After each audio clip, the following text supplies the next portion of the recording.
ഇത് എൻ- എന്തൊക്കെ തരത്തിലാണ് ഈ ചേഞ്ചസ് നമുക്ക് ഫീൽ ചെയ്യുക? ബിക്കോസ് ചില ആൾക്കാരിപ്പം ഇമോഷണലി എക്സോസ്റ്റഡ് ആയിരിക്കും ആക്ച്വലി തന്നെ, റിയൽ സിറ്റുവേഷനിൽ തന്നെ. ചിലപ്പോൾ നമുക്ക് എന്താണെന്ന് മനസ്സിലാവില്ല, പക്ഷെ നമുക്കൊരു മൂഡ് ഓഫ് ഉണ്ട്. ചിലപ്പോൾ നമുക്ക് എന്താണെന്ന് അറിയില്ല, പക്ഷെ കരച്ചിൽ വരുന്നുണ്ട്. ഇങ്ങനെയൊക്കെ സംഭവിക്കും. ശരിക്കും ഈ ഒരു 30s വരുന്ന, അല്ലെങ്കിൽ ഇപ്പം പറയുന്നു ലേറ്റ് 30s ആണോ, എപ്പോഴാണ് ഇത് സ്റ്റാർട്ട് ചെയ്യുന്നത് ശരിക്കും? അതോ ആണ് അത് ലേറ്റ് 30s എന്നൊന്നും പറയാൻ പറ്റില്ല. ചില ആൾക്കാർക്ക് 29 വരുന്ന ആൾക്കാരുണ്ട്, 20s ലാസ്റ്റ് സ്റ്റേജിൽ വരുന്ന ആൾക്കാരുണ്ട്, 34 തുടങ്ങുന്ന ആൾക്കാരുണ്ട്. പറയാൻ പറ്റില്ല, ഡിപ്പെൻഡ്സ് അപ്പോൺ പീപ്പിളാണ്. അത് നമുക്ക് ഇന്ന വയസ്സിൽ എന്ന് പോലും പറയാൻ പറ്റാത്തൊരവസ്ഥയായിട്ട് മാറിയിട്ടുണ്ട്. It's all about hormonal, right? അപ്പോൾ ചില മനുഷ്യർക്ക് ഹോർമോണൽ ചേഞ്ചസ് ചിലപ്പോൾ നേരത്തെ വരികയാണെങ്കിൽ അതങ്ങനെ ആവാനുള്ള സാധ്യതയുണ്ട്. ഇപ്പം ചില ആൾക്കാർ പുറത്തുനിന്ന് കാണുമ്പോൾ അവർ ഓക്കെ ആയിരിക്കും. അത് അങ്ങനെ തന്നെ ഓക്കെ ആണോ, അതോ എല്ലാവരുടെയും ഉള്ളിൽ ആ സമയത്തൊരു ഷിഫ്റ്റും ഒരു സ്ട്രഗിളും ഒക്കെ നടക്കുന്നുണ്ടാവും എന്നാണോ സയൻസ് പറയുന്നത്? സത്യത്തിൽ എല്ലാവരുടെയും ഉള്ളിൽ നടക്കുന്നുണ്ടോ എന്നുള്ളത് നമുക്ക് പറയാൻ പറ്റില്ല. കാരണം എല്ലാവരുടെയും ഹോർമോണൽ പരിപാടികൾ എങ്ങനെയാണെന്ന് നമുക്ക് മനസ്സിലാവില്ലല്ലോ. പക്ഷെ ചില മനുഷ്യർക്ക് ഭയങ്കരമായിട്ട് ബുദ്ധിമുട്ടുകൾ വരാറുണ്ട്.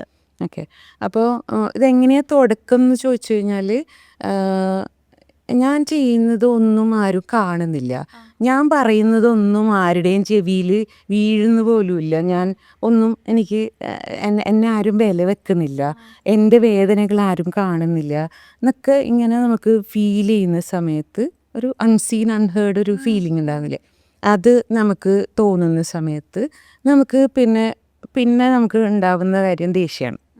പിന്നെ നമുക്കൊരു തരം ദേഷ്യം വരാൻ തുടങ്ങും, പിന്നെ അത് അസ്വസ്ഥതയായിട്ട് മാറും, പിന്നെ അതിങ്ങനെ എന്ത് ചെയ്യുമ്പോഴും നമുക്ക് ഭയങ്കരമായിട്ടൊരു ബുദ്ധിമുട്ടായിട്ട് ചിലപ്പോൾ ഫീൽ ചെയ്യും.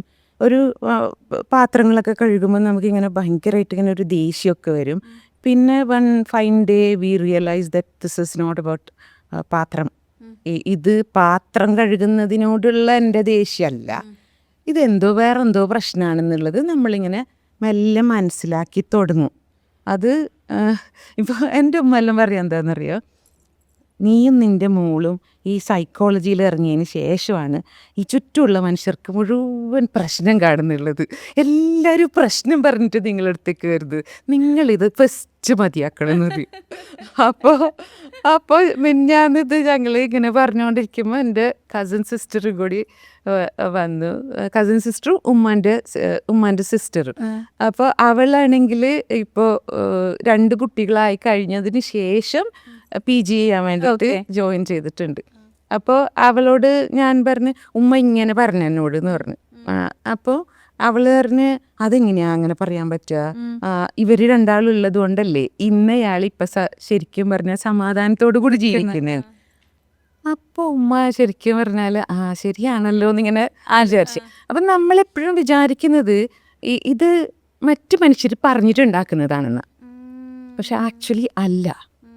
അത് മുന്നേ ഈ പീരിയഡ്സിൻ്റെ പെയിനൊക്കെ ഉണ്ടാവുന്ന സമയത്ത് എന്നോടാണെങ്കിലൊക്കെ ഉമ്മക്ക് അറിയാം വേദന ഉണ്ട് എന്നൊക്കെ, പക്ഷെ എന്നാലും ഉമ്മ പറയും, പിന്നെ ഇത് ആദ്യമായിട്ടല്ലേ ലോകത്ത് ഒരാൾക്ക് പീരിയഡ്സ് ഉണ്ടാവുന്നത് എന്ന് പറയാറുണ്ട്. പക്ഷെ ഇപ്പം അത് നമ്മൾ നന്നായിട്ട് അക്സെപ്റ്റ് ചെയ്ത് നമ്മൾ സപ്പോർട്ട് ചെയ്യാൻ തുടങ്ങി. അതേപോലെ ഇതിനെക്കുറിച്ച് നമ്മളിപ്പോൾ സംസാരിക്കുന്നത് ആദ്യമായിട്ടാണെന്നുള്ളതുകൊണ്ട് എനിക്ക് തോന്നുന്നു ഇങ്ങനത്തെ ഒരു തോട്ടുണ്ട്, ഇത് ഞാൻ നേരത്തെ പറഞ്ഞ പോലെ അങ്ങ് അറിയാതെ എന്തോ എന്ന് വിചാരിച്ച് പോയിരുന്നെങ്കിൽ ചിലപ്പോൾ ബെറ്റർ ആയേനെ എന്ന് മനസ്സിൽ വിചാരിക്കുന്ന മനുഷ്യരും ഉണ്ട്. ചില ആൾക്കാർ വിചാരിക്കുന്നത് ഇതിനെക്കുറിച്ചൊക്കെ ഇപ്പൊ പറയാൻ തുടങ്ങിയത് കൊണ്ടാണ് ആക്ച്വലി ഇങ്ങനെയൊക്കെ ഉണ്ടാവുന്നത് എന്നൊക്കെ വിചാരിക്കുന്ന ആൾക്കാരുണ്ട്. അതുകൊണ്ട് ഇത് പറയുന്ന മനുഷ്യരെ ശപിക്കുന്ന ആൾക്കാരുണ്ട്. ഓരോരോ മനുഷ്യർ അവരവർക്ക് കോണ്ടന്റ് ഉണ്ടാക്കാൻ വേണ്ടിയിട്ട് തോന്നിയതിനെ കുറിച്ചൊക്കെ സംസാരിച്ചിട്ട് ഞങ്ങളുടെ വീട്ടിലുള്ള പെണ്ണുങ്ങൾക്ക് ഇപ്പം ഇങ്ങനെ പ്രശ്നമുണ്ടെന്ന് അങ്ങനെ വിചാരിക്കുന്ന ആൾക്കാരും ഉണ്ട്. അത് അറിവില്ലായ്മ കൊണ്ട് ചെയ്യുന്നതാണ്. സത്യത്തിൽ മനുഷ്യർക്ക് ബുദ്ധിമുട്ടുണ്ട് എന്ന് അവർക്ക് തോന്നുന്നുണ്ടെങ്കിൽ അവർക്ക് ബുദ്ധിമുട്ടുണ്ട്.